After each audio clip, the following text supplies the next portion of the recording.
hahanapin ka nitong video na to pag ready mo na din siyang maintindihan at malaman. Itong isi-share ko sa iyo is reflection ko to about kay Nikola Tesla. Si Nikola Tesla, isa siyang scientist and inventor.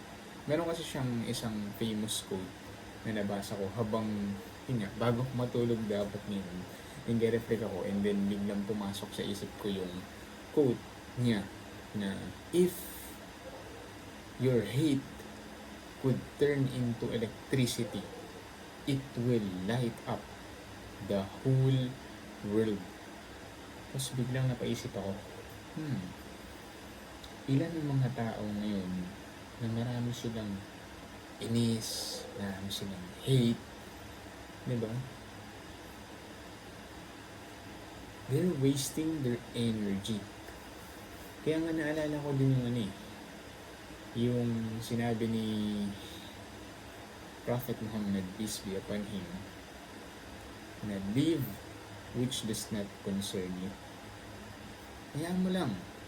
Tapos kinonect ko yung sinabi ni Nikola Tesla na if your hate could turn into electricity, it will light up the whole world.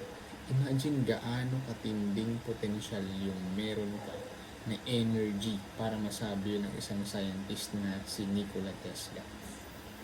So, ibig sabihin, pag may hate ka pa rin sa puso mo, it's a reminder na natagpuan mo itong video na to para i-convert natin yung potential energy na yun into something good.